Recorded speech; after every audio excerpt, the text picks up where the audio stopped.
yang juga yang saya hormati Pak Ali Mahrus, kemudian Pak Yudi Istira, dan tentu para hadirin semua. Baik, ini ada catatan sebelum saya masuk ke materi pembahasan. Di bulan Agustus ini saya selalu teringat dengan adanya rapat MPR ya. Biasanya presiden rapat MPR, dan dalam rapat itu ketua MPR mengatakan saudara presiden. Ini terkait juga dengan pembahasan hari ini.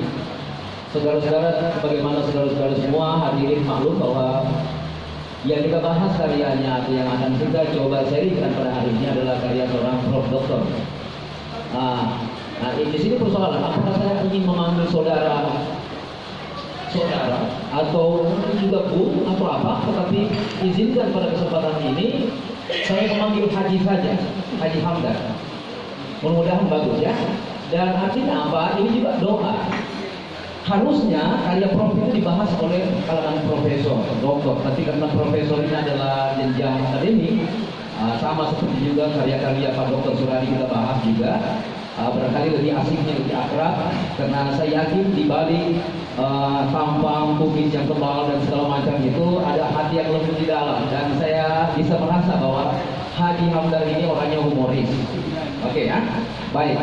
Kemudian catatan yang kedua, teman-teman, sejatinya di Posaik ini membahas satu karya saja, itu maskotnya.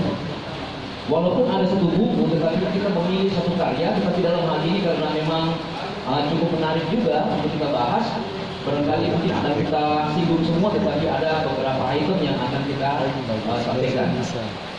Baik, hadirin yang saya hormati, para pembicara dan Pak Haji, di dalam khasana perkusian di Indonesia kita mengenal ada beberapa item atau semacam unsur puisi-puisi yang biasa kita kenal, baik dari yang masa lampau dalam kaitan sejarah, dan kemudian dia masuk dalam era puisi-puisi modern. Nah, dari kurang lebih dalam catatan yang kita ingat sampai sekarang ini, sebagaimana mungkin para hadirin juga sudah tahu bahwa dari 7 macam puisi yang kita kenal itu ada yang bermodel mantra, ada yang syair, ada yang pantun, ada yang karina, kemudian Karmina, kemudian ada Gurindam, ada Kalipur, dan ada Soloka. Ini masing-masing punya ciri khas. Nah, menyimak puisi, kumpulan puisi yang disodorkan hari ini oleh Pak Haji Hamdan, ini kita masuk dalam kriteria mana? Karena kalau puisi-puisi modern sepertinya tidak, karena ini persoalan-persoalan yang umum yang kita biasa lihat itu.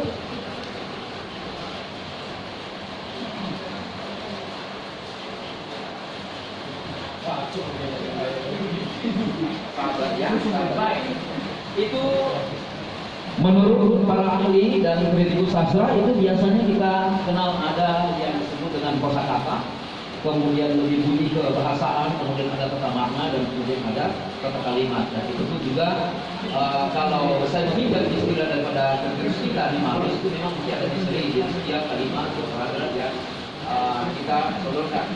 Nah, dari kira-kira 7 jenis puisi yang ada di dalam perkembangannya ini, saya melihat kecenderungan, mudah-mudahan saya keliru di sini. Rupanya Haji Hamdan di sini lebih memilih kepada syair, puisi syair. Puisi syair itu nanti sebentar kalau salah kita akan bicara dua lagi yang bisa menggunakannya. Ini hanya impresi yang bisa tangkap, syair. Dan puisi syair itu sendiri, kalau dalam catatan sebagaimana yang sudah kita pahami bersama juga, dia terbagi dari beberapa item. Ada syair Panji, ada bicara tentang Panji, bicara tentang kerajaan, peristiwa dalam kerajaan, kemudian ada agama, ada kiasan, kemudian ada sejarah, dan ada romantis. Nah, rupanya di sini syair yang ditulis dalam buku ini itu dia masuk dalam kategori syair sejarah atau yang bahkan dari sejarah. Intinya adalah bercerita. Nah, ciri-ciri yang ada biasanya itu bisa kita lihat dari segi formatnya. Dia terdiri dari 4 kalimat setiap paragrafnya, dan itu ada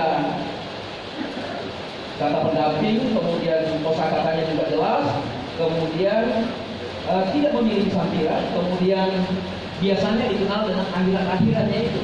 Kalau ada yang itu kayak begitu. Jadi itu ciri-ciri utama. Kemudian semua itu dikemas dalam cerita pendek. Nah, Bapak Ibu sekalian, ada dalam catatan saya di sini. Ini evaluasi ini masih berdasarkan PDF ya, dan bukan dari buku. Rupanya tadi kami berbincang dengan Pak Andi Mahrus, memang ada sedikit perbedaan revisi dari buku yang sudah rapi dengan catatan PDF. Saya tidak tahu kalau ada revisi belakangan ya.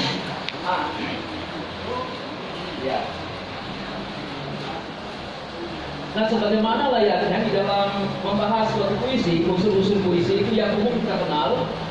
Karena ini saya masih bicara masalah teknis. Di sini kita biasa mengenal dengan unsur intrinsik dan ekstrinsik.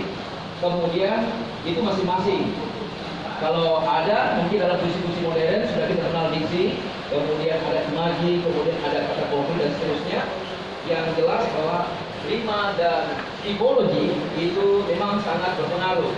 Kemudian unsur lain itu adalah unsur batin, menyangkut di dalamnya adalah tema, rasa, nada dan amanat dan seterusnya itu juga menjadi ciri khas utama. Jadi patom ini memang menjadi dasar standar kita dalam melihat satu karya. Nah, dalam catatan saya yang saya dalam burungi itu adalah berarti ada pembahasan. Dan yang perlu saya tambahkan di sini bahwa dari kurang lebih 40 judul karya oleh Pak Haji Hamdan di sini, saya melihat ada 3 karya puisi, 3 judul puisi yang sifatnya memang lucu ya, humor, sense of humornya Haji itu kelihatan. Dan kalau dilihat sekilas ekspresi seorang usia perupa melihat, sepertinya Haji Hamdan ini sangar, ganas, diam-diam tapi bahaya, gitu kan? Keras kritikan. Tapi rupanya memang disisipkan, dan itu ada dalam catatan yang saya tulis juga nanti dalam contoh misalnya seperti tadi yang sudah dibacakan itu antara lain uang puisi judul halaman 71 tadi itu. Kemudian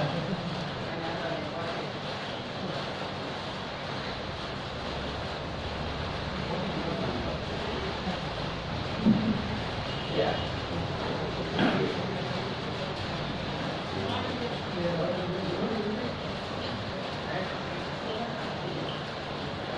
Kemudian ada beberapa karya juga yang saya anggap juga bahwa ini punya nuansa lain, tetapi hampir keseluruhan ada beberapa yang konsisten dengan pola tadi itu, yang berakhiran itu, tapi ada juga beberapa yang tidak masuk dalam kategori pakem-pakem yang sudah kita sebutkan tadi.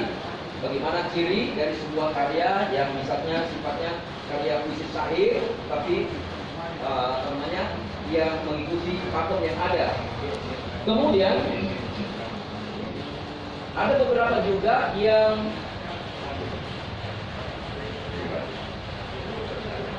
cukup menarik yang menjadi catatan saya di sini adalah seperti misalnya karya-karya saudara, ya, karya temu saudara ya, dia ada temu saudara itu saya anggap itu cukup bagus dalam arti bahwa walaupun dia terpisah tetapi ada keinginan sebenarnya keseriusan di dalam mengolah tadi itu lebih ini rupanya tidak berlaku bahwa small is beautiful, tapi bahwa semuanya itu yang kecil-kecil atau ringkas atau padat itu indah.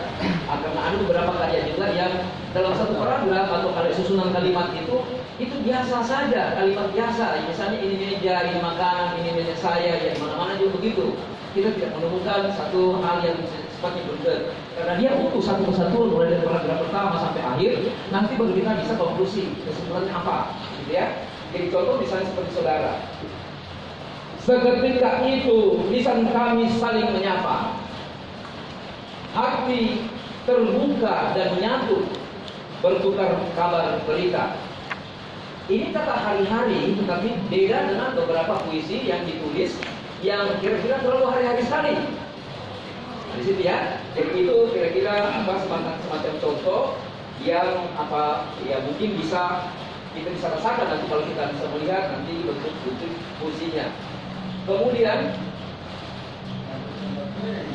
ada judul catatan lain lagi, misalnya seperti hamba Allah halaman 87. Ini juga menarik karena kenapa?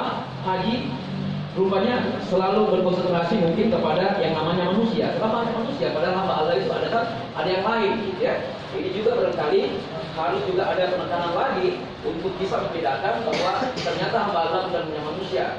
Dia manusia yang diberi amanah, ketika gunung dan lautan tidak mau memberi amanah, itu barangkali ya mungkin bisa kita singgung yang lainnya ya. Kemudian Taj Mahal. Taj Mahal ini sudah hampir banyak sekali bacaan tulisan bahkan buku yang lahir dari yang namanya Taj Mahal. Kembali lagi hal yang dari sini memang bercerita saja apa adanya. Dan itu juga bisa kita lihat bagaimana dengan tugasnya Haji Akbar dia mengisahkan perjalanan beliau ke sana. Kemudian termasuk sama juga kasus yang sama seperti Ambon halaman 13. Kemudian nenek, ini saya jadi ingat, jadi ini nenek ini, puisi nenek itu juga mungkin dia 11-12 dengan lagu yang biasa kita kenal ya, burung kakak tua gitu ya, burung kakak tua, kemudian kejadian yang sudah tua, gigi yang sudah tua itu kan mungkin juga lebih filosofi gitu, walaupun dinyanyikan. Dan inilah hobinya Haji Hamdan juga, bukan hanya sekedar membaca tapi melakukan. Dan kabar terakhir yang kami dengar bahwa ada keinginan Haji Hamdan juga untuk bersadur daripada teks-teks tadi ini menjadi lagu ya, menjadi lagu. Dan mudah-mudahan nanti itu bisa kesampaian. Dan kemudian catatan yang lain lagi, saya pikir hampir sama semua dia punya model, ada beberapa.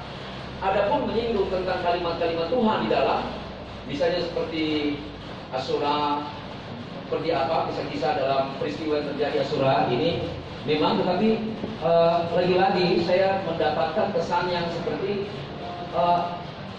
tidak enak juga kalau saya katakan bahwa Haji Akbar ini tidak terlalu mengeksplor lagi ke dalam, yang tetap minimalis, simple, konsisten dalam 4 pola kali itu, dan kemudian menemukan diksi yang tepat untuk menyampaikan. Karena ada beberapa karya yang enak walaupun bahasanya bahasa hari-hari ya, ini terlalu hari-hari. Yang kita khawatirkan nanti kalau ini terekspos dan kemudian dibaca yang lain atau kita kenal, itu nanti bahasanya nanti ada kesan menggampangkan, padahal tidak begitu maksudnya. Dan saya pikir barangkali ini yang terakhir dalam grafik pengamatan saya, begitu saya membaca di kirimkan PDF, saya mendapat kesan dalam kurva XA itu, pertama saya melihat puisi ini dia betul-betul minus, kemudian berangsur-angsur dia naik menuju plus, tetapi saya di akhir puisi, judul puisi itu, saya akhirnya terpecah konsentrasi karena saya menganggap Haji Hamdan di sini terganggu, terkontaminasi oleh era TikTok. Apa itu judulnya? Harisma. Kenapa saya katakan dia terbias? Karena sepaham saya kata edifikasi, edify, perkataan yang baik untuk seseorang sebaiknya orang lain. Mungkin Ustaz bisa membuat puisi persis Harisma yang ditulis oleh Haji, tapi bukan Haji yang menulis tentang dirinya. Karena kenapa? Saya takutnya tadi itu bahwa ya nggak apa-apa punya diri sendiri, nggak masalah. Tapi kan artinya di sini bahwa sebaiknya ini tadi ada orang ketiga yang kita sisipkan ke dalam, yang berkisah, bercerita tentang kita, ya. Dan ini penandaan, mungkin juga inilah sebabnya kenapa puisi syair judul Harisma itu ditempatkan di urutan belakang. Baik teman-teman, karena masih ada pembicaraan yang lain, ini hanya semacam pengantar awal saja, sifatnya baku umum, dan kemudian memang kita harus mulai dari yang kecil saja di ruangan forensik ini. Demikian dari saya. Assalamualaikum warahmatullahi wabarakatuh.